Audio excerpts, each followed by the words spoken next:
Hello, peoples of the interwebs. I am back, and you guys are probably wondering why, after such a short string of videos, I took such a long break.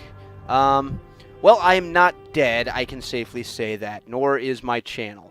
But I probably do have a little bit of explaining to do. Um, Give me 1 second, I'm going to turn this music completely off. Alright. So, as I was saying, I have a little bit of explaining to do. When I started this YouTube channel, I had just lost my job, so I had plenty of time on my hands. And with the job market usually the way it is, especially today, I wasn't really expecting to find anything anytime soon. So, I was hoping maybe start this up, make a little extra cash. Then I got a job. So I had to devote a lot of time to that job, and it has paid off. I am now officially a company employee of that particular job. Um, but a little while back, I was deciding to start it up again, and then my friend, the mother of my children, had to have surgery. And it was supposed to be just a simple outpatient procedure, nothing major, but it didn't quite go as well as we'd hoped. Um, so I found myself taking care of her and the kids extensively for a little while. Um, yeah, so it's been a little while, and I have been extremely busy, but I now have time to actually dedicate to my YouTube channel. So I figured it's been a while since I've done anything with the Green Riders or anything with the Conquistadors, so it's probably better to start anew, at least with the Green Riders. I mostly figured this because I discovered this mod here, Medieval Conquest. If you've never heard of this mod, first off, note in the back the scrolling backdrop. A lot of effort has gone into this mod. For those of you who are fans of the 1257 mod, this is basically 1257 plus, is the best way I can explain it.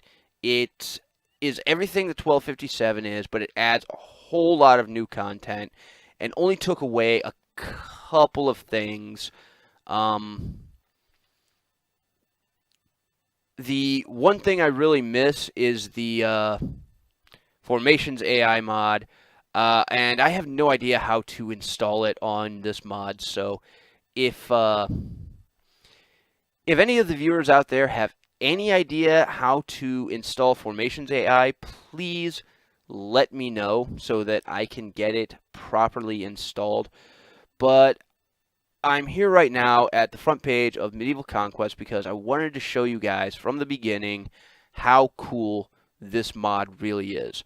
Just some of the stuff you can do with it that you can't do with 1257 that I think would actually add a lot more depth to the story of the Green Riders. So I'm going to go ahead and start a new game.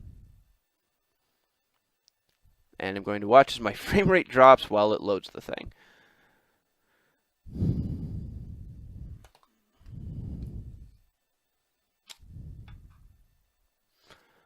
So, now fortunately I have a very high-end computer, so while on the lower to middle end, or excuse me, lower to middle end computers, yeah, as you can see, it didn't take very long to boot up at all. On lower to middle end computers, that would have taken forever. Now, much like 1257, this does have the options of native warband recruitment or the lance recruitment system. A lot of people play with native warband because they don't really understand the lance recruitment system, or because a lot of viewers don't understand the lance recruitment system, but I've been playing around with lance recruitment, so I think I fully understand how it works. And I'm really, really, really starting to like it better than the native warband recruitment. Um, and there are reasons, and I'll show you why. So right now we're going to start a new game with Lance Recruitment. Select your character's gender. I'm going to be male. This mod also uses the title suffixes. I do like the title suffixes, but there is one huge glitch with them, and that is that periodically it will erase your character's name and just leave your title. I was playing one hand of this where you wouldn't believe how many times I had to introduce myself as just Baron. So when I do the Green Riders, I'm going to turn title suffixes off. So for this little example here, I'm also going to turn the suffixes off. Now, here's where things start to get really cool. All of the things you can start off as. Bandit, which I haven't done yet, so I have no idea what the advantages and disadvantages of that are. Adventurer, this is your typical Mountain Blade Warband start. Start as a sworn vassal. This is kind of like how you would start in 1257, where you would make your character and then choose where your character is from. Start as a prince. You can be the son of a monarch on this. One thing that is unique to this mod, and I know other mods have tried it but haven't been as successful in my opinion as this mod, but all the monarchs actually have a family. They have a son. They have daughters. You can marry their daughters. I played one game where I started off as the Prince of England, and I married the daughter of Castile, which was very tough to do because I had to get her father to like me before I could speak with her. Because if you say, hey, what'll make a better alliance between our two families, the king will give you the typical, you'll understand if I have better plans for my children speech. So you actually have to get them to like you, and then eventually when you talk to them, they'll say, hey, have you met my daughter yet? And that'll open up the visit or attempt to visit a lady option in the menu. So marrying the princess of a monarch is very tough. I did pull it off, but it took quite a bit. Okay, I kind of lied. I cheated.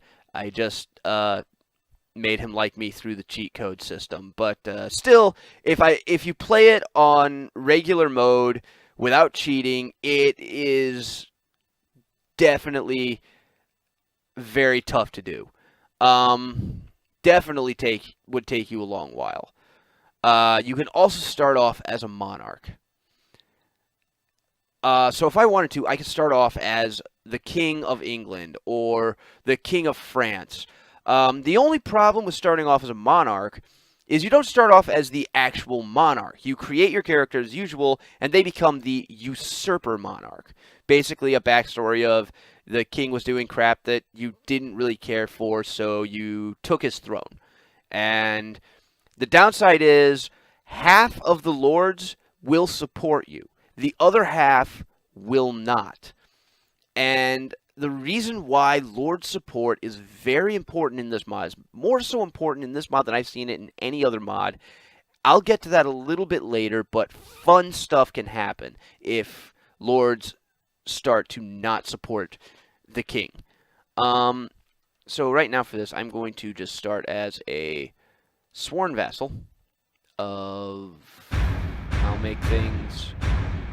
Wow, that is loud in my ears. A little easier. I'll just be a sworn vassal of England. I'm satisfied with my choice. And I'm just going to select this one. This is just a test, so I'm going to quit saving. I don't care. I'm going to go with the name Afghan Cop. If you've ever played the Zork game, specifically the game Zork Grand Inquisitor, you'll understand why that's funny.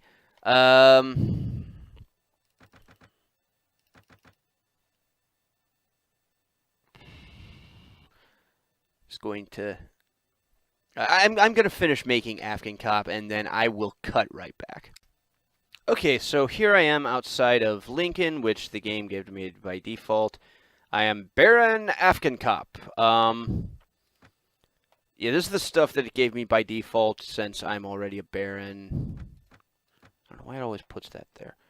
Actually, I kind of know why, but screw it. It's just a test, anyways. Okay, so again, everything as you've seen it before. The map of Europe. Still, it's 1257 AD.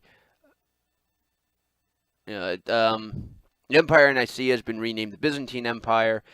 Something that's cool, and I don't know if this can be attributed to Marcus Aurelius' channel or not. But something that's really cool is if you're playing as the Byzantine Empire and you conquer Constantinople, it automatically renames your empire to the Roman Empire. So take that how you will, but I think it's kind of cool. Obviously, if you're in charge, you can probably go back and rename it if you want to, but France, Bordeaux belongs to England, which I don't think it did in the traditional 1257 mod. But now I want to show you something that I was talking about earlier. Let's see, go to factions. Kingdom of England. High Lord Henry III. Family, Prince Richard de Clare, son, and Princess Joan de Montmorency. I have no idea how to pronounce that. Joan de Montmorency, daughter. So, Prince Richard de Clare, Princess Joan de Montmorency. So, like I said, all of the monarchs, I believe. Let's go back to factions. Let's just pick a random one. The Novgorod Republic, Grand Prince Alexander Nevsky. Yeah, a son, a daughter. They all have at least a son and a daughter, which is really cool. Now, as I mentioned earlier, having all of your lords supporting you is extremely important.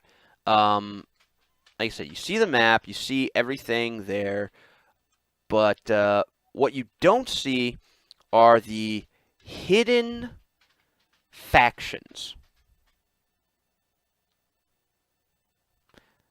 Now, what's a hidden faction? You're asking yourself, I'm sure. A hidden faction is basically if the lords of, say, England don't support you, they will revolt and form a whole new faction based off of the faction that they belong to. So there's 42 base factions, 42 hidden factions. If you're playing long enough, you can have a grand total of 84 factions on the map at once. Like, for example, if England rebels, you have the Kingdom of England, and then you have the Kingdom of Britannia. Don't know if that's a tribute to Arcade Knight or not. It'd be cool if it was. I can't say for certain. I've also seen France rebel. I've seen the Holy Roman Empire rebel. I've seen Novgorod rebel. Who else have I seen rebel?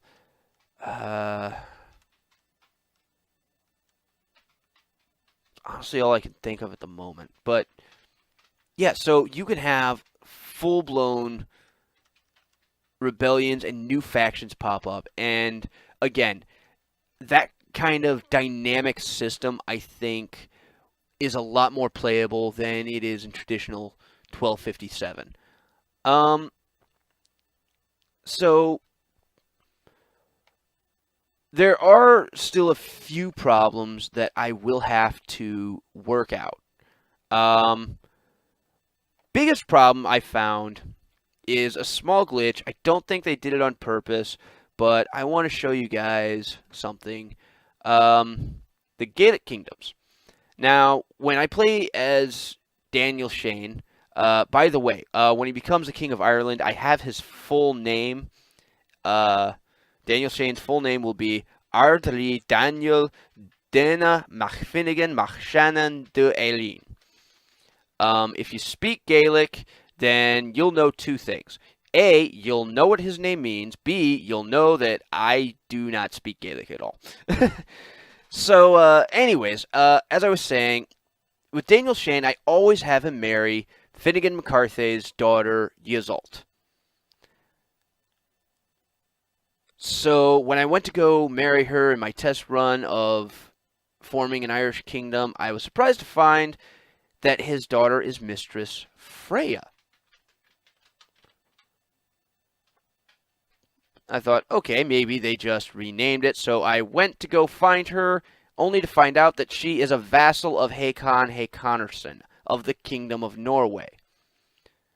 So then, where's Lady Yseult? Lady Yseult, as I can't get to the mistresses here, but Lady Yseult can be found belonging as the daughter of, Mistress Irina was actually, Adele. These are, Adele. She's a vassal of King Louis, yet the daughter of Duke Magnus Hakonarsson. So a lot of these names got screwed up.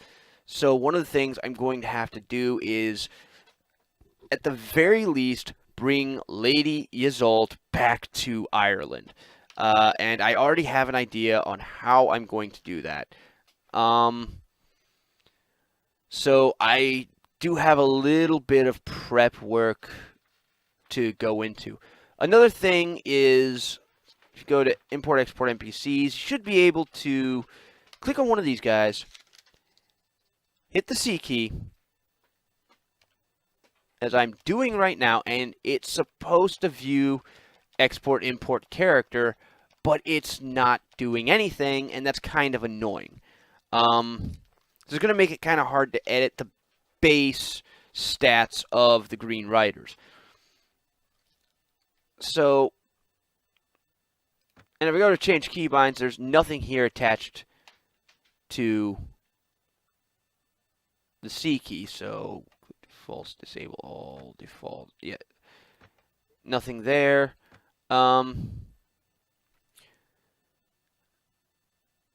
Faction forming rules. These are, here you can basically just disable faction forming rules. I'm going to keep them on because I think they're amazing. Mod options.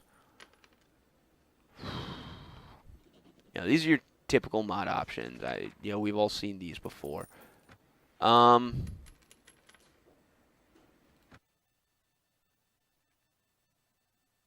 to take an action.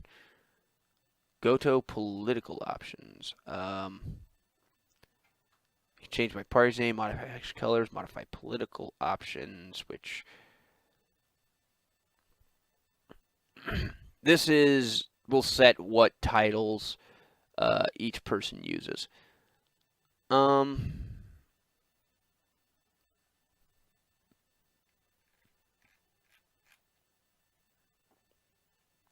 Royal Children titles, faction options, claimant hometown.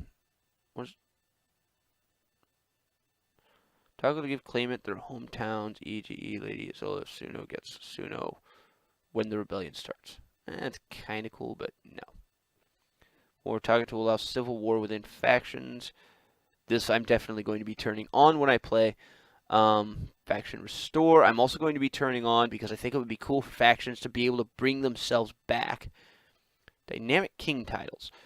Toggle dynamic titles depending on faction size. That'd be kind of cool. Party. Custom fief and party names. Toggle custom party names. Yeah. So, oh, right. You have to hit escape to exit that for some weird reason. Back to camp. Go back to take an action.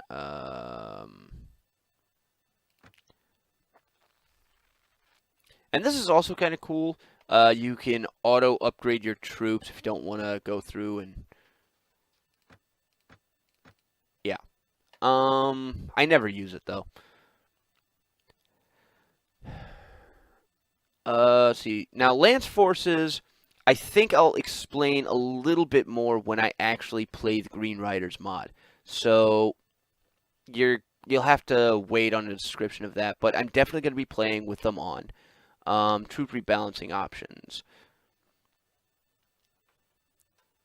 No, it's supposed to be correct. Turn off this feature. You will require to reload the game.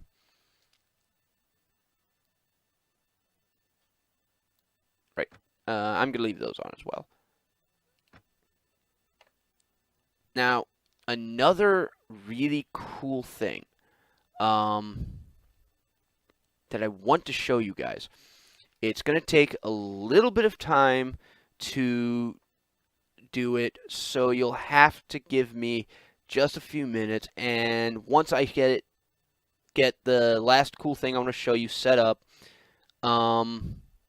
Before that, another really cool thing about this mod is it employs random events. You can be walking through a storm. Your beef could catch fire. It could catch plague. Another thing that could happen is characters could randomly die from diseases and such. Yeah,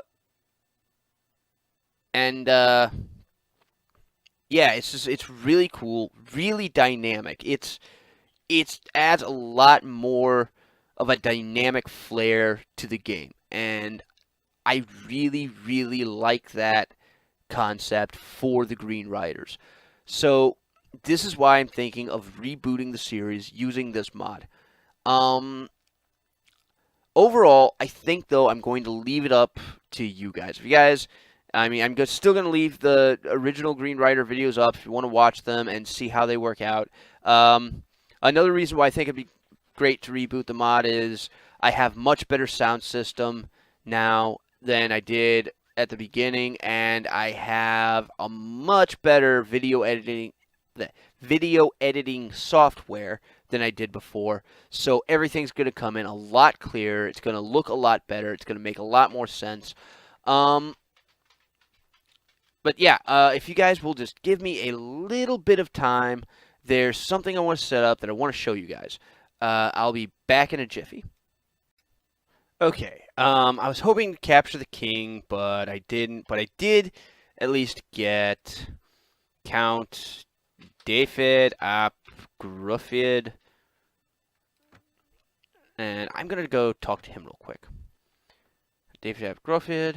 Yes, Lord Baron Afghan Cup. Now, from here, I can set him free, which would give me honor. He can remain prisoner, which I can wait for him to either escape or get a ransom. Here, you have committed high treason. I'm a man of honor. I shall spare your life this day, or you do not deserve leniency. You must pay for your crimes with your life.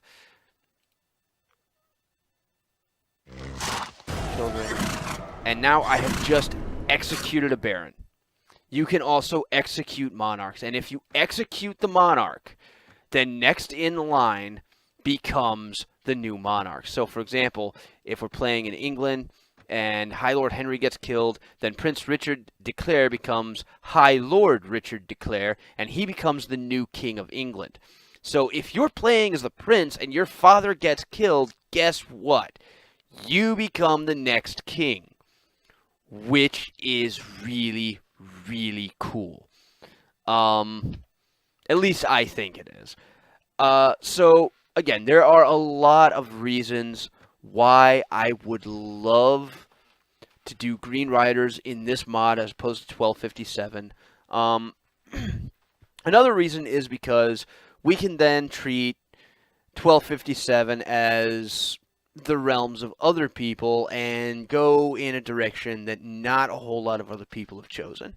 I haven't seen a whole lot of videos, or at least not a whole lot of good videos or Let's Plays of Medieval Conquest mod. I really, really like it, and I hope you guys like it too. So yeah, that's pretty much everything. If you guys like the concept of rebooting the Green Riders with better sound, better video, and just all around better gameplay, let me know in the comments. And if yeah.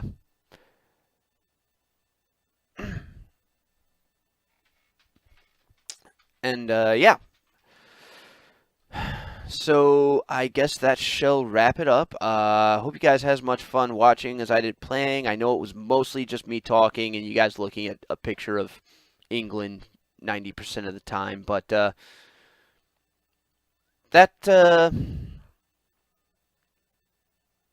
yeah, just let me know in the comments what you guys think. I'll see you guys on the flip side.